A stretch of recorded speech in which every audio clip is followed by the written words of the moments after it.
الرحيم الحمد لله رب العالمين والصلاة والسلام على سيدنا ومولانا محمد وآله وأصحابه وأزواجه وذريته أجمعين. اللهم ربنا أرنا الحق حقا وارزقنا اتباعه وأرنا الباطل باطلا وارزقنا اجتنابه. اللهم أرنا حقائق الأشياء كما هي. اللهم ربنا زدنا علما وعملا وإخلاصا يا رب العالمين. اللهم ربنا أرنا حقائق الأشياء كما هي. اللهم أرنا حقائق الأشياء كما هي. اللهم لا وانتقم من الذين يقاتلون أولياءك في غزة ويقتلون الأبرياء والأطفال والنساء والمستضعفين. اللهم شتت شملهم ومسك جمعهم وزلزل أقدامهم وخرب بيوتهم ودمر ديارهم وأنت بأسك الذي لا ترده من القوم المجرمين. اللهم فرج عنا وعن إخواننا في غزة الله وفي فلسطين وفي اليمن وفي لبنان وفي سائر بلدان المسلمين. اللهم نفس كربنا وكربهم وثبت أقدامنا وأقدامهم والطف بنا وبهم يا أرحم الراحمين يا أكرم الأكرمين يا رب العالمين. اللهم تقبل شهدانا، اللهم اشف جرحانا، اللهم فك أسرانا. اللهم نتوسل إليك بشهداء غزة أن تقبل دعانا وتحقق رجانا. وصل وسلم على محمد عبدك ورسولك ووليك وصفيك وخليلك وآله وأصحابه وأزواجه وذريته وعترته أجمعين برحمتك يا أرحم الراحمين. اللهم آمين. Okay, so we had started looking at the distinction between government and state, and we had covered this area, these passages, but I'm just going to reread them to see if we need to talk about anything further. Okay, government is an institution whose from here, government is an institution whose existence precedes that of the state. A government is a person or group of persons who rule or administer or govern a political community or a state. So government actually governs the state. I missed that one last time. We're going to spend some time on this distinction because a lot of people who deny that state existed before the modern period. One of their arguments is this distinction between government and state. And they say since this distinction didn't exist before the modern period, that's why, although the government exists before the modern period, the state didn't exist. So that's why I'm going to spend as much time needed to understand this distinction. Although, my understanding is that even if the distinction did not exist explicitly, and I'm not accepting that argument that it didn't exist, but if we do accept it as for the argument's sake, even then we can claim that the distinction existed implicitly. So that's why he's trying to make that distinction. And here what he was saying was that government is that which runs.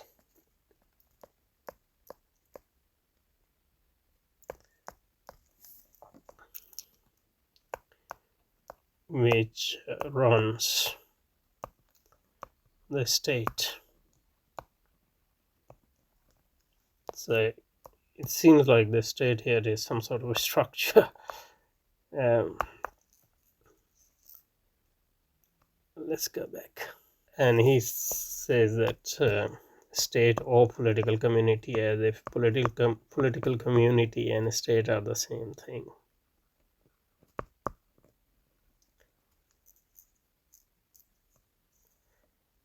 My own overall understanding at this point anyway is that government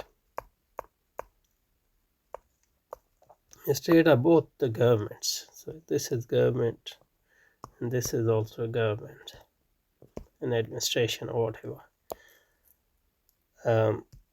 And the distinction is this is a relatively temporary government, so its members change frequently, and the institution as a whole changes as well.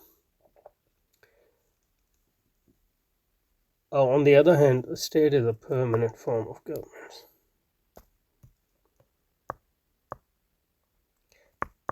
So the institutions of the states don't change frequently. They are actually permanently there. I mean, even their personnels don't change that frequently as the governments. Their personnel change.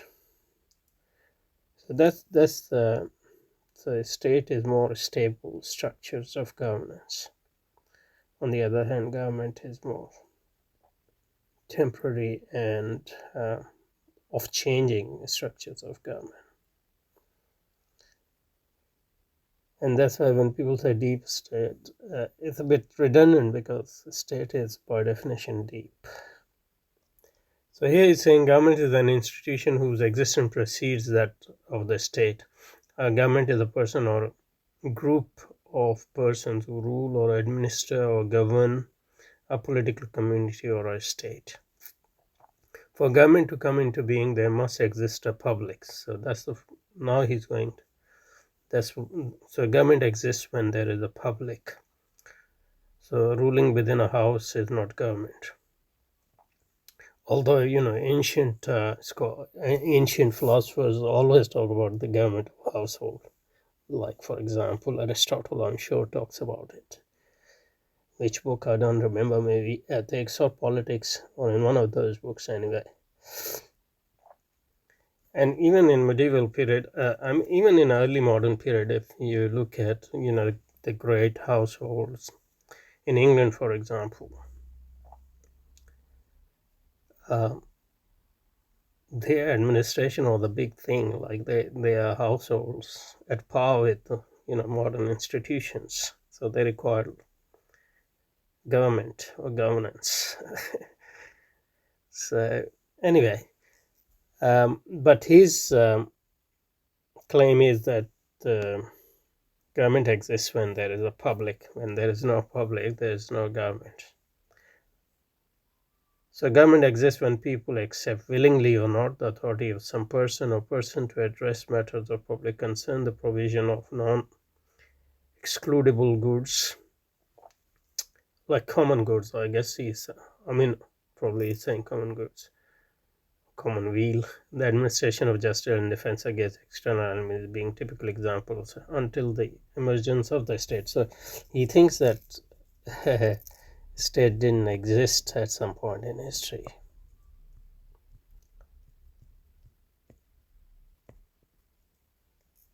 I'm sure at some point, if there were only household and there was no public, so there was no government either. So how could there have been a state?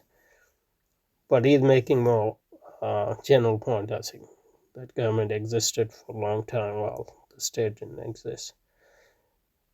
Which seems to me, I'll contest that, but I'll let him speak until we understand his point clearly. Okay, so here he says that until the emergence of the state, however, government did not attend to the interests of corporate entity, but administrated the affairs of less clearly defined or demarcated public. So the government exists when publics are not clearly defined, but once the public is clearly defined as a corporate entity, as a person, then he thinks that the state emerges. And at times it seemed to me last time anyway that for him state was that public or that corporate entity. With the advent of the state, our government became the established administrative element of a corporate entity, which is the state, I guess, and which is the political community as well as public, but public which is clearly demarcated. That seems like. Okay, so let's look at it a bit more carefully. So for him, for a government to come into being, there must be a public. They must. That's why the government doesn't exist in a household, because it's private. And government administer and govern. And government can be a person or a set of persons who look after public concerns.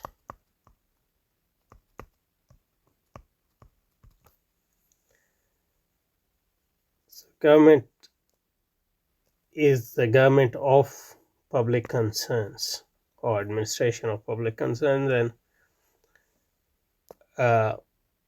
and those are, he says, non-excludable goods, provision of the non-excludable goods, meaning that the goods which are needed for common consumption, common need or common weal. And he gives the examples. So what does government does? Provision of common goods, which everybody needs.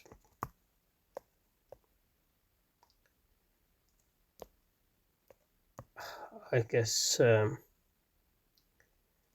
water, for example. Clean air can be, but it obviously or administering common land, for example, or public land,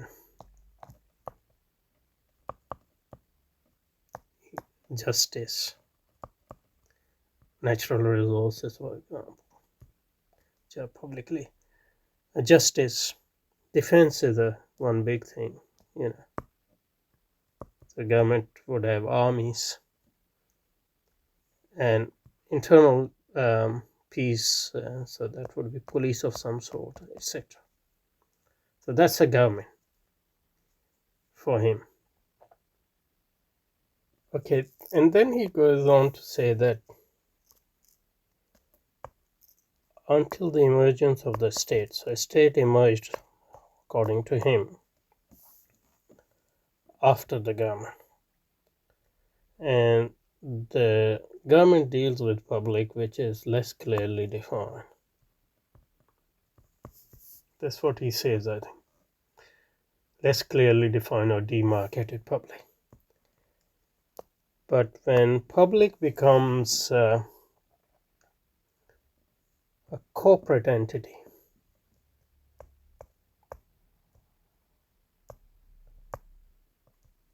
like a person, a legal person,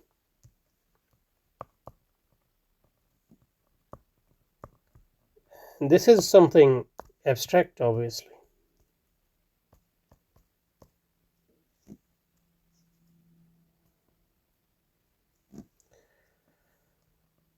So public is not just a collection of people living in a land, but is something which exists on its own right, an abstract entity. And state is that public in a sense, or that entity, legal entity or legal person, and governments sort of look after the state interests of that public, that entity called state. So there's sort of equivocation between state as a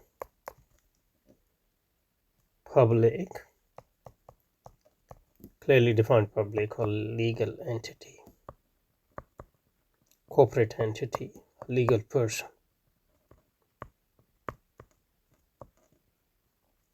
So you do treat state almost as a person.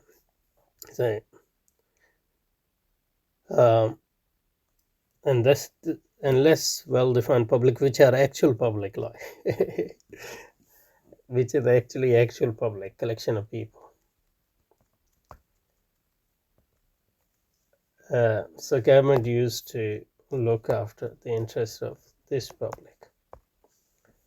But since the emergence of state have become public in its own right, and government rules in the name of this public, this abstract public. And obviously, this collection of people are always there, so at times you equate them.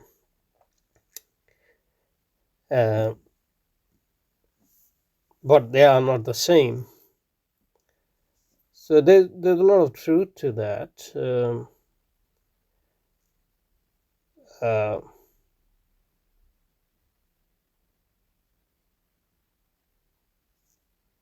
Yeah, but the question is how to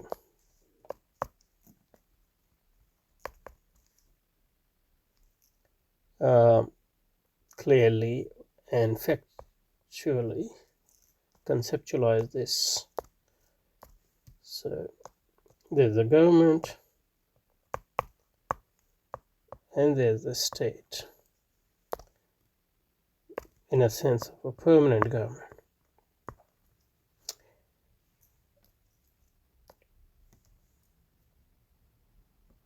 And the public which governments administer.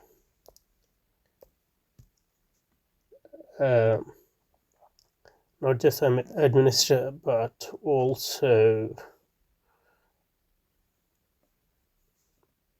address their concern,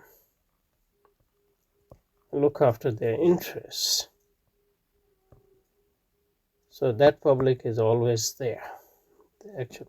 But this abstract public is also now very important. Abstract entity, abstract person. So this is also called a state. So maybe I think the lesson I will take from him here is that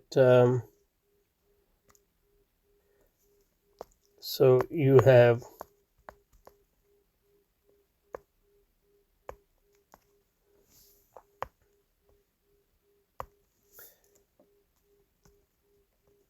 a state as a permanent government,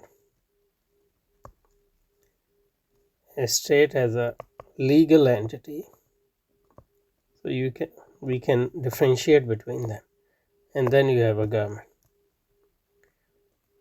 and we also have a 1, 2, 3, 4, the actual public. So these 4 elements are always there in the modern. So a state in this sense governs, and government in this sense governs, and it governs to administer in the name of the public, actual public, and this abstract entity.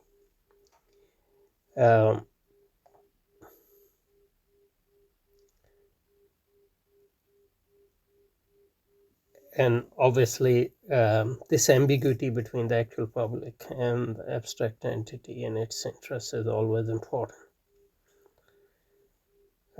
So you have to fulfill the interests of the actual public.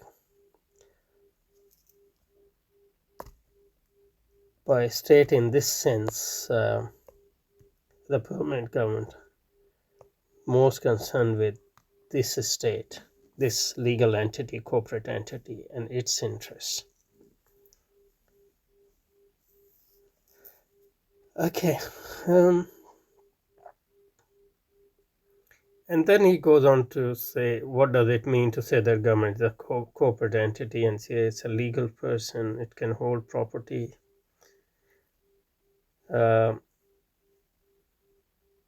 This is true for incorporated commercial institutions like universities, churches, and for the state. A corporation cannot exist without the natural person who comprise it, and there must be more than one for a single to be corporate, but the corporation is also a person separate from the person who comprise it. So it's sort of a reification of the public as a person. So that's a public company that exists, a shareholder, the natural person. The state is a corporation in the same way that other entity, the legal person with rights and duties. The question in politics has always been that whether such an entity, well, since it plainly has, but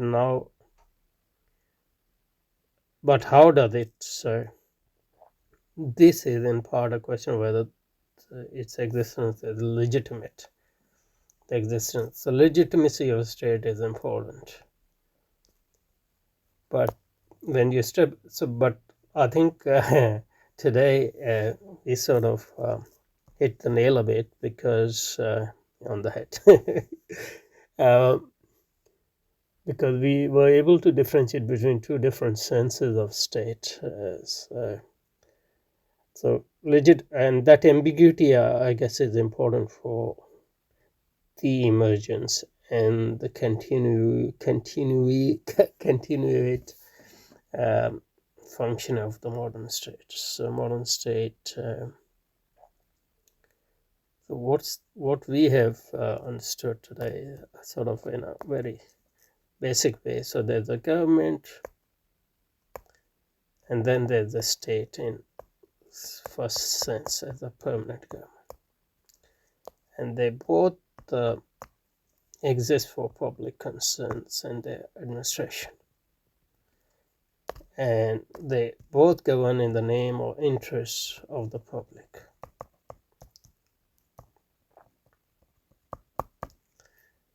And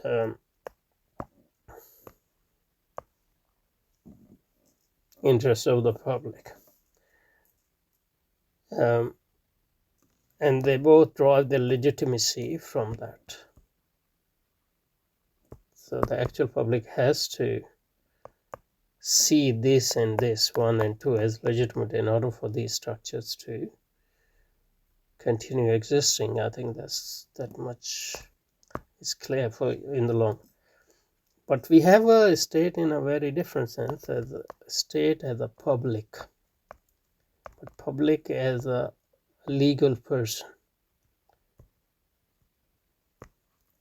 which is separate from public which comprise it, the people who comprise it. And modern states and governments basically are concerned to perpetuate the interests of this legal person, this abstract person.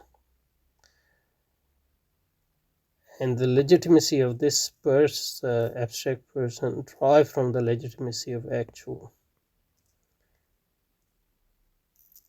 legitimacy from the actual public. But there's always this ambiguity between the actual public and this abstract single legal person. So I think what they're saying is that maybe those people who say that state emerged in the modern time and didn't exist in the before modern time. What they mean is a state as an abstract legal entity, a state as a person is a modern concept, and that probably can be granted just an abstract. But I think where they're wrong is they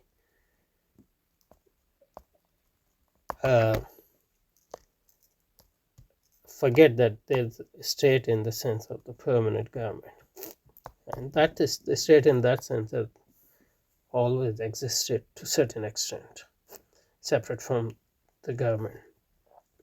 Although that separation and that distinction has become more prominent in the modern time, probably because of the emergence of the state as a legal person. Okay, so I think that has been quite fruitful for me, least. We'll stop here. So basically we haven't covered a new ground, but we were able to understand the same passage a bit more clearly, I think. Okay, so we'll start from here next time, inshallah. Assalamu alaikum. Subhanakallahumma wa bihamdika, nashhadu an la ilaha illa anta, nastaghfiruka wa natubu ilayk. Wa salli wa sallam ala sayyidina Muhammad wa alihi wa sahbihi wa tabi'in.